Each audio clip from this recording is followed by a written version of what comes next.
Godzilla, king of the monsters, alive, surging up from the depths of the sea on a tidal wave of terror to wreak vengeance on mankind. Godzilla, king of the monsters, it's alive. A gigantic beast, Stalking the earth, crushing all before it. in a cyclonic cavalcade of electrifying horror. Raging through the streets on a rampage of total destruction. Godzilla, king of the monsters, Incredible titan of terror. wiping out a city of 6 million in a holocaust of flame. Jet planes cannot destroy it. Bombs cannot kill it. All modern weapons fail. Is this the end of our civilization? Can the scientists of the world find a way to stop this creature? For the answer, see Godzilla, king of the monsters.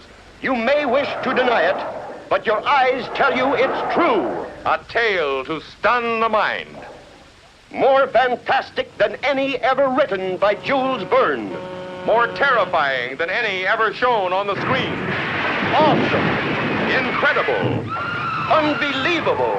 A story beyond your wildest dreams. Dynamic violence. Savage action. Spectacular thrills. Godzilla, king of the monsters. Fantastic beyond comprehension. Gripping beyond compare. Astounding beyond belief. The mightiest monster of them all. See Godzilla. King of the monsters.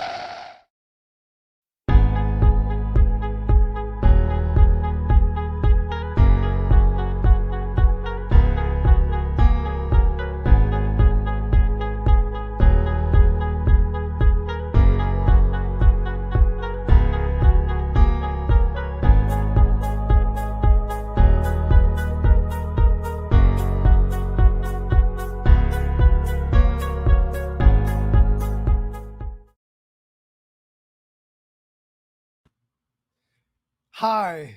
We're here. Hi. Oh, wait. We were going to run the intro first. Okay, I'll go away. We'll run the intro. Sorry. 1 second. Hi, everybody. Welcome to welcome to Saunf. This is a trial run of a new idea, and thank you so much for joining all of us. I have to say that growing up, I was not a horror film fan. That was not my thing. I got scared easily as a kid, and I would have too vivid an imagination. And I kind of thought the people for a long time who would love horror movies were kind of a little bit sociopathic. And then I met my guest, and I realized that I was right. But I mean it in the best and most kindest and brilliant of ways.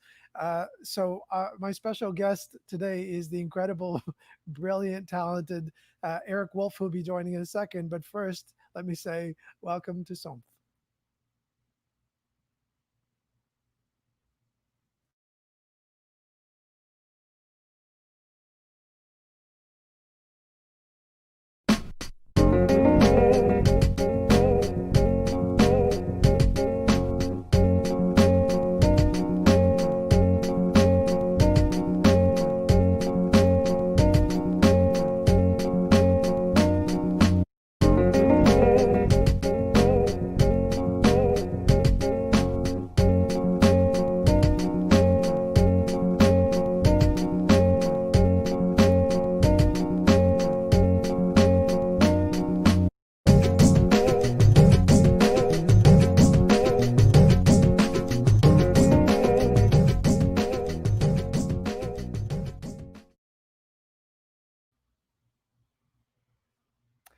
Hi. So as I say, my guest is someone I've known for many years. I've admired his work for many years. His work as a writer and as a puppeteer. He's an exceptionally amazing guy. He's a great magician too, and he is also really funny. And I'm very pleased that we're collaborating together on this project. Please welcome my special guest, Eric Woolfe. Eric, shall I call you Eric of the Gloomy Abyss? Oh, your mic I'm is all muted. blushy now. I said I'm all blushy now because I'm not used to people saying nice things to me. I usually forbid it when I'm working with people. Oh, right. You have that Yeah. in in a contract, like as a writer. Well, no, and people know, right? Like, because I only work with the same people over and over again because I'm neurotic. So people know, like Eric might hug you and he might not say good morning to you. You never know. Don't ever say anything nice. If you want to compliment him, you have to say something mean first. Like there's strict rules, and And I've broken them all. you've broken them all. So what do you want Well, to talk about? well, you know what? I've broken them all because that's my way of creating a sense of horror for you. Awesome. Actually, let's talk. I want to hear. This is the first thing I want to rant about. Is Yeah. in your introduction, you talked about fans of horror being because people who don't like horror assume that fans of horror are sociopaths, and this is actually a thing that drives me crazy because so much uh, review criticism is based on this idea that I don't like horror because the people who watch horror are weird 15-year-old perverted boys who like the murder and the mayhem and all the people getting tortured. So people who don't like to watch it come at it from backwards. And to me, it's always seemed like people saying, "Oh, I don't like roller coasters. Everybody who wants to ride a roller coaster wants to die in a miserable car crash." And it's not the same. Like nobody. That's all. I wanted to address that. I If appreciate you you want to. addressing it. No, that's great. So let me be clear about that. When I was Yep. growing up, because of my absolute sheer terror of images on a screen and my ability to conjure Yeah. that possibility, like in the dark room behind me, I made that Yep. assumption about other people. But then, of course, I saw incredible horror films and completely changed my opinion. What's your favorite? What's your favorite horror movie? I I mean, usually ask that before I start collaborating with people because if they give a bad answer, I dismiss them. I'm gonna be its own. You know, I'll be honest. Like, I love psychological thriller. Like, I love Hitchcock and Yeah. Coen Brothers psychological twisting around, like Blood Simple, for Okay. example. Like, they're not a great example of horror per se, but the tension that they play with, Sure. is what I enjoy a lot. The horror that's like the torture based stuff, that's a lot of gore. It just kind of like Saw. I've never seen Saw, but I've heard it's really really brutal. Well, okay. So the first Saw actually. Do you want to go here? Like, should we just Let's go. dive We're in? here. So I We're here. think the Let's go. first Saw actually is a work of uh um uh the first Saw is a movie with imperfect moments of genius. Like it's a noble. The things that don't work about it are terrible, but Saw is really just a two-hander play. And the brilliance of Saw is actually not this gore that you see. It's that the whole thing builds up to having to do a terrible thing to yourself. It's actually brilliant. It's once we get to Saw 2 and all the other ones, that's when the world gets all torture porny and it's like, how long can we watch this person being ripped in half before we turn away? Well, yeah, And it's the I difference actually think between Die Hard 1 and all the other Die Hards. maybe that's a difference between like all first films and then because you could say it's the difference between like all first films and then all the sequels that get actually what's wrong, what was good about the first one. That wasn't a very articulate sentence. I mean, But there are notable sequels that are really good. Godfather being one of them that's often talked about. yep. I think the thing is, like Die Hard, I hated the rest of them because the first one was about a guy against his will trapped in a space and he has to get out and he has to save Yeah. his wife. Whereas in the second one, I remember even in the trailer for it, they were like, he calls up his old cop buddy, you know, the one who's like gives him a parking ticket. And at the end, after he saves the lives of a whole bunch of people, the cop goes, Merry Christmas, and rips up a $50 ticket as if that's the reward for saving people's lives. When that moment happened, that same cop, Winslow, I think his name is, when he's in the second one and John McCain or whatever his name is calls and says, I've got a funny feeling. He goes, oh, when you get a funny feeling, insurance companies break out in a sweat or something like that. And I'm like, that's terrible. That's so terrible. There's no you're not contextualizing a reason for him to do anything anymore. Can I make a confession? Please. I have never seen a Die Hard film. The first one is great. The first one really is great. I've seen the first half of the first one. But only recently, only like this Christmas. We were like, what are we going to watch for Christmas? Oh, let's stream Die Hard. But then like our internet was bad and we were like, nah, yeah, never mind. So we never. in that sense, like, but because me as a kid, my single question was like, but why are people attracted to this? So what was it for you? Because you were into it right as a kid, right?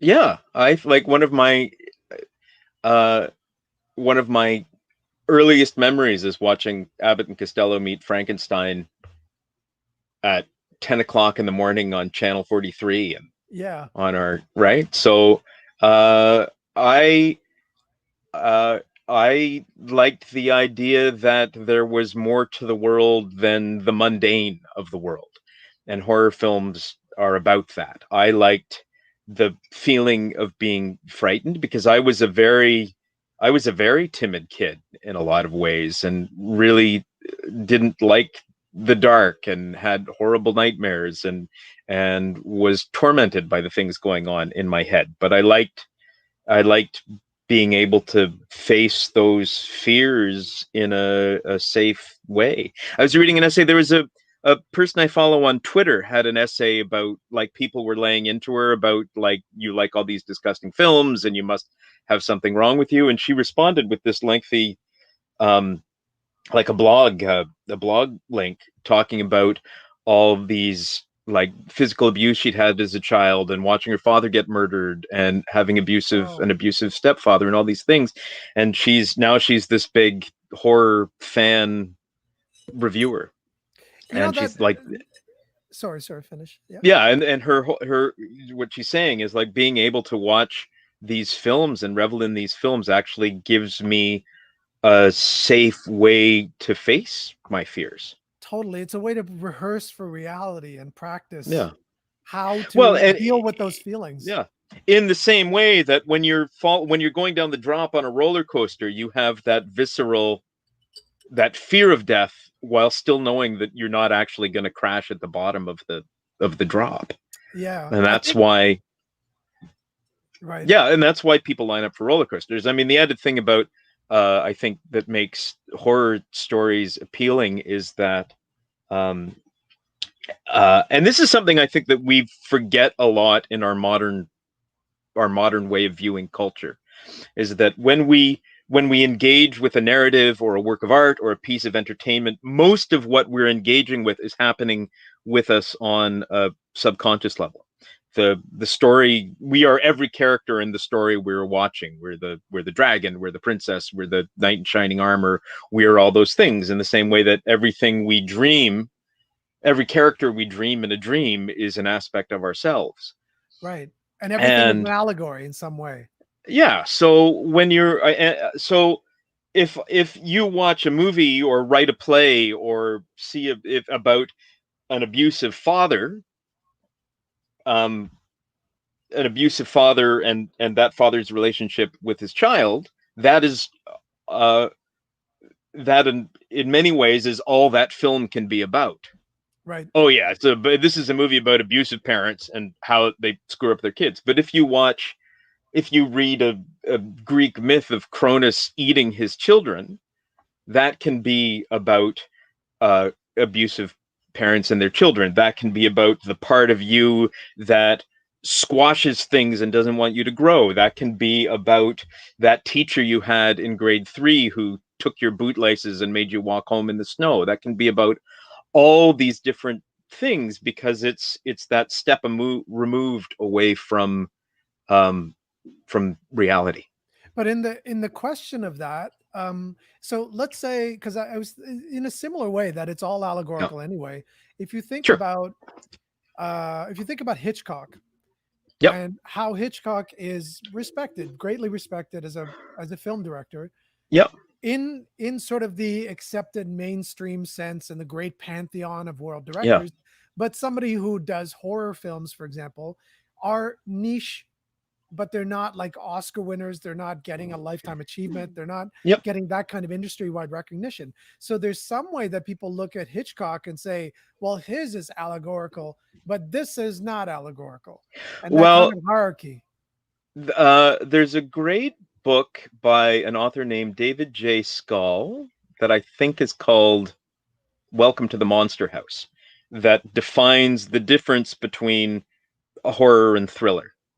And the Right. main thing that he comes on is that horror stories have a monster, and what makes the monster is there's something about the monster's makeup that repulses us. Right. And one of the examples he uses is the original Cape Fear is a thriller. The remake with Robert De Niro is a horror film because he's Robert Mitchum in the first one, and in the second one he's covered in tattoos. He's Robert De Niro. He licks things.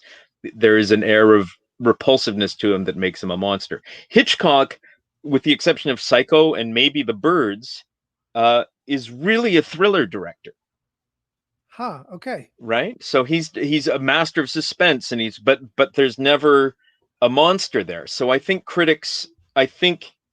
in the same way that critics don't want to admit comedy is good, Yeah. there's a snobbishness, right? There's a snobbish. We can't you're not allowed to admit that trash has depth because there's a childishness to it, right? Only pimply 14-year-old boys like horror stories. So I can't. And then something happens, like every 10 years, some horror thing comes along, and all the mainstream people like that are discovering horror for the first time, like, ooh, The Exorcist is such a, but The Exorcist, or The Haunting, or Psycho, or the Blair Witch Project, and the horror people are like, yeah, that was good, but it's like, have you seen The Brood or Reanimate, or what about but every once in a while something happens where some mainstream director comes along and pretends they're inventing the wheel. Right. Yeah. So I want to ask you a question of the audience right now. By the way, Sure. for everyone watching, if you have any questions, comments, thoughts, whatever, you can post them in the comments, and then we'll receive them, and we'll post your comments up, and we'll answer them, if we have time. Unfortunately, this is a super long conversation we're having, but post them. And also, if anyone, Eric spotted this right away because he's an aficionado, but if anyone else knows the backgrounds that are behind Eric and I are from the same film. Everybody's gonna know, man. I don't No, know. How do you not know? I don't How think can you not know? I wouldn't have known. I've seen it. And Really? I was seen it and I wouldn't know. But anyway, just Fascinating. post in the comments, and the first person to answer correctly, we'll say you won. We don't have anything to give you, sorry, but we'll say you won. I want to show you a quick thing now because of what Eric referenced. I just want to play this for you.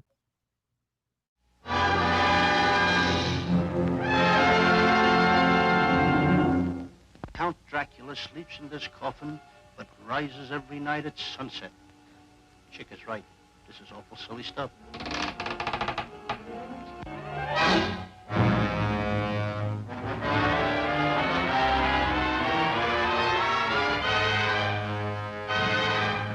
Come on, take it all out.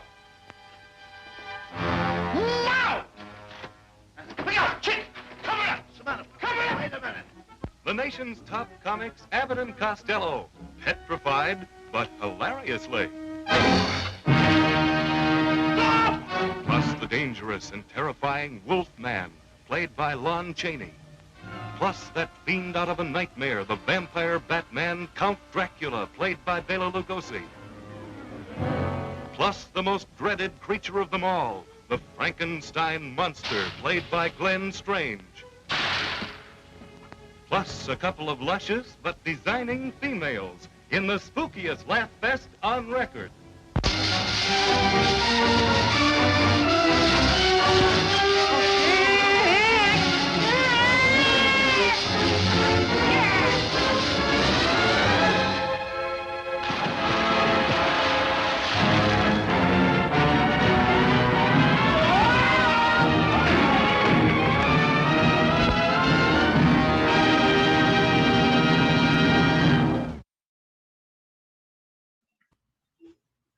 See, Yeah.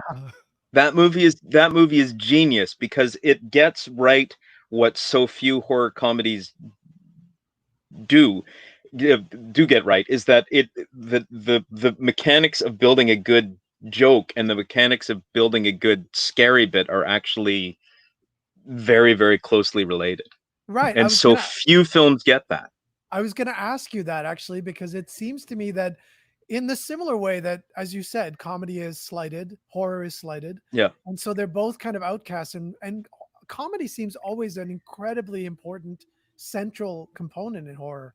I mean, there's some films that aren't. There was one that I saw that was like, it was really awful. It was about a serial killer in Australia, and there wasn't anything funny about it. It was like the guy chopped somebody up in a bathtub. It was really like, Is that Wolf Creek? it might have been. I don't remember the title of it. I'm so Okay. bad with titles, but Yeah, see, this is when you were talking about the torture porn era in the early 2000s. I was going to get into that. It's actually the problem with the children of the Saw movies is that is that is that for a while filmmakers forgot that horror films need to be fun. We don't really want to watch someone's eyeball get ripped out unless we can be entertained by it. right. There's a way to there's a tonal problem, right? Nobody real like it shouldn't be the pleasure of going to a horror film shouldn't be how close am I going to get to barfing. Right. Well, you know what's interesting, even about that, is like one of the things that I gravitated to, because I'm pretty sure I saw this movie as a kid, Uh-huh. is that I am laughing at him being scared.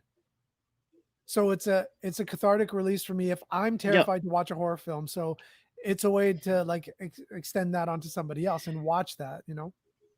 Also, yeah, yes, and the other great thing about it is the monsters aren't spoofed in that movie.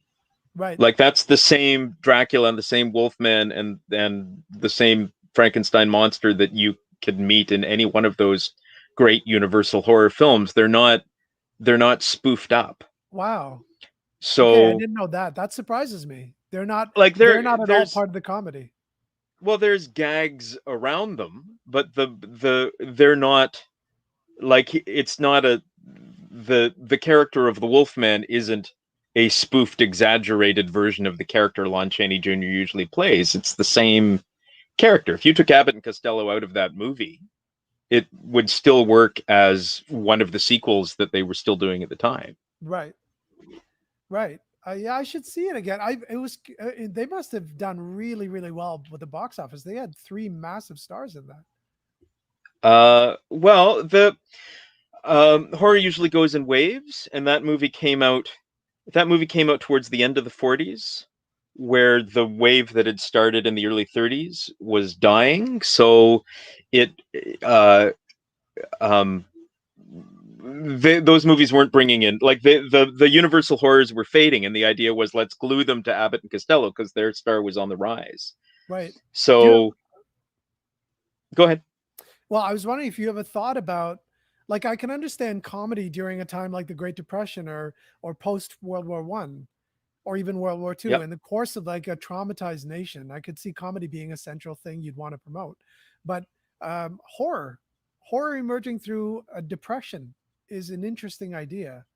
Do you have thoughts about why that might be? Well, usually the horror films, if you look at sort of the history of horror movies, and I think this works for literature too, although the waves are a lot slower, they always reflect either metaphorically or literally the fears of the day. So those fears, as those fears change, the topics and the style of the horror change. Right. So we have this supernatural things raising from the dead, expressionistic horror stuff happening in a vaguely European world that is also sort of modern in the 30s, that begins to fade again in the 40s, and then in the 50s it's all reborn as science fiction films with giant monsters and alien invaders and pod people, because it becomes much more, instead of a fear of the supernatural, it becomes actually a fear of science, right, and a fear of education, and a fear of things from elsewhere that don't conform. And then in the 60s it becomes something else again, right? There was a thing about that with the filmmaker Satyajit Ray, who wrote a sci-fi film which was set in a small village in Bengal, and his film was different as a sci-fi film because a lot of sci-fi movies would posit that aliens are coming to kill us.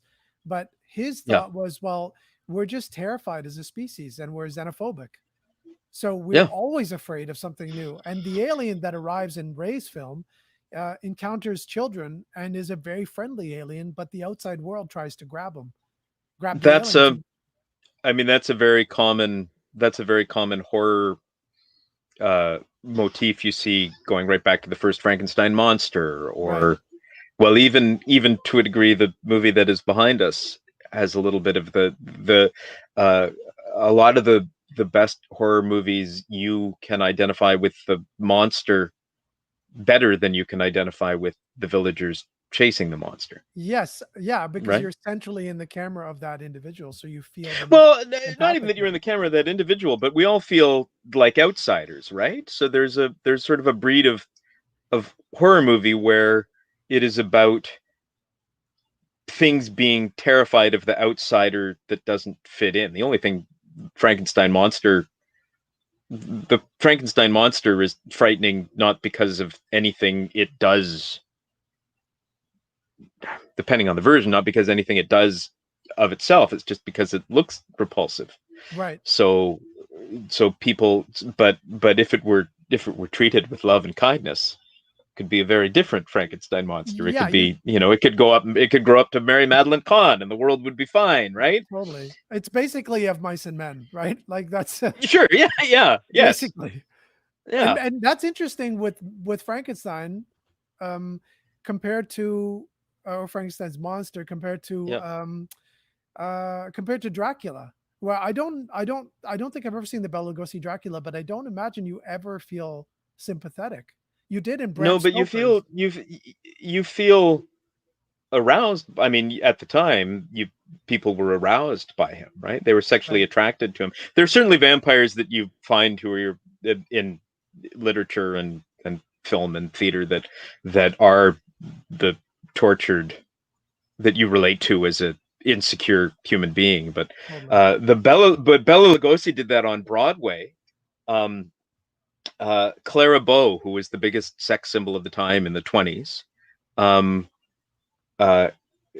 sat in the front row in her bathing suit and a fur coat, and then went backstage wearing only the fur coat to meet him. And they had this mad, passionate affair because she wanted to sleep with this sexy, dead vampire guy. Right. And she was the most sought after woman in the world at the time. So we Wow. don't see it now, but at the time, Bela Lugosi was like, he was the Brad Pitt of his day. But I can see that. I can see that, especially at a time where because a lot of the male figures in TV shows and films were these authority figures, Yeah. versus now where like they tend to, like in commercials you see it often, the husband's the clumsy, stumbly one, the wife is like, why are you such a dummy? Like Right. that kind of thing Yeah. you wouldn't have seen in the 50s. It was always the guy in charge and the woman in a different position, and that gender Yeah. balance shifting. I like Bela Lugosi would be someone who'd be like, wow, we got a depression going on. I bet this guy has his act together. You know what I mean? He Yeah. becomes like a symbol of strangely of consistency, of solidity, Yeah. Or okay, maybe I'll let that lie. maybe not. I mean, he's still a vampire and he's going to drink your blood, so I don't know, maybe Well, not. but this is what I was trying to find a way to get into. He's a foreigner, right? He's a Right. sexy Hungarian count from some mystical place where magic and the supernatural still have sway. Right. So the attraction to Bela Lugosi's Dracula in 1932 is that he's not the white, ineffectual, blonde, boring David Manners who plays the love interest in that movie, right? He's this forbidden thing that isn't Norman Rockwell or Cherry Pie or the Right. So, and that is also why he's a monster, right? The thing that makes that vampire a monster is partially that he's dead, but it's partially that he's not American. Yeah. Right. What do you think about, so in terms of horror where it is now, what do you think about, for example, you haven't seen What We Do in the Shadows yet, have you? Yeah, I love it. I love it. Okay. Yeah. So what do you think about the way that they're playing off the stereotypes of it and developing that narrative? Do you think they do a service to horror, or do you think they do a disservice? Well, I mean, everything in it, like all those vampires are from other things, the stories. So when you are watching it as a horror fan, there are things that you are enjoying. There's value added, right? There's value added if you know who Douglas Jones is when he has a cameo. Right. There's value added when you know that the old vampire in the coffin is meant to look like Count Orlok from the first vampire movie that we showed the trailer to at the beginning of this, right? Like there's he rises out of the yeah, you know, right? So I think it's doing those things are great because you can watch them. Actually, and I feel this way about most art. This is like, it is great when you can watch something. We try to do this with my work at Eldritch Theater all the time. You should be able to watch it and just think it's this dumb, stupid, brainlessly empty-headed comedy with puppets and magic tricks and garishly bright colors and weird stories and octopus monsters and ancient malevolent mice. You should just be able to go it and have it be stupid, or you should be able to go and watch it as some deep allegorical art thing tackling the same, you know, it's like Hannah Moscovich only with weird masks and a giant dog man in a silver lame suit, right? Like you should be able to watch it as both things. You should be able to watch it as trash, and you should be able to watch it as high art. And I think that any good art you can watch. Ibsen, you could say the same thing. Ghosts is a play about syphilis and sex and incest and sleeping with the maid who's also your sister, but it's also this thing about this Freudian dark thing about sin and guilt and destroying the ones you love. Like you could watch it as both. Shakespeare's like that. I mean, in a way, I think it comes down to populist. What's populist is what shapes that sort of public opinion of high art or not high art, you know? Sure, yeah. But populist is it like I had a director I was working with throw populist at me, and it is stuck in my craw to this day because we stick the word populist on things that we're supposed to look down on, and in fact, everything should strive to be populist. And I'm not saying everything should sell out. I'm not saying like everything should be nonsense or we shouldn't always be playing to the lowest common denominator. But we should strive to make everything we do accessible. And we should strive to make everything we do. This is what I mean. Everything we do, we should strive to make it fun and entertaining. And if we fail to be entertaining, whatever highfalutin fancy art ideas we have are just us blowing smoke up our own asses because we're trying to show how clever we are, or to our friends who already agree to us, we're not actually doing the work of plating the meal we've cooked in a way that looks appetizing. Yeah, 100% agreed. And I fully agree. Like I'm much more about like not being niche in my work. And I think that's I've 100% agreed. 100% agreed. And I want to say too, that incidentally, someone has posted the first person to post the correct answer is also someone who did a cameo in What We Do in the Shadows. And that is Becky Johnson. So hey Becky, woo-hoo! Congratulations. Yes, it is Cabinet of Dr. Caligari. Jackson, you also posted it and you missed it by that much. Yeah, but Becky was first on the trigger, and so you win a congratulations. Edvard Munch painted. You get something. Sorry. Edvard Munch painted some of these sets. Did he really? I didn't know that. Yeah, because he was just like there and around, right? So they're like, hey, can you come on? We need some help here. So a lot of them are. That's amazing. He was part of the crew. I am deeply frustrated that we have to end this conversation at this point because I feel like we're just getting started. But we do need to shift back into Zoom so that we can proceed with part 2 of this. Thank you so much, Eric. And for everyone watching, I will be doing follow-up conversations with Eric that I'll be cutting it into a piece. and posting it. And so you'll be able to watch the rest of the interview if you'd like. I also want to give a shout out. Let me see where it is here. A shout out to Eric's company, Eldritch Theater, eldritchtheater.ca. Check out his work, join his mailing lists, send him money, whatever you need to do. Eric is an astounding artist, and I'm so thankful for you for appearing on this show and for agreeing to work on this project with me. So that's it for for now. Let's meet you back in Zoom to move to part 2. Thank you all so much. Let's all go to Zoom. Let's all go to Zoom now. What do we do? We're still here. We'll end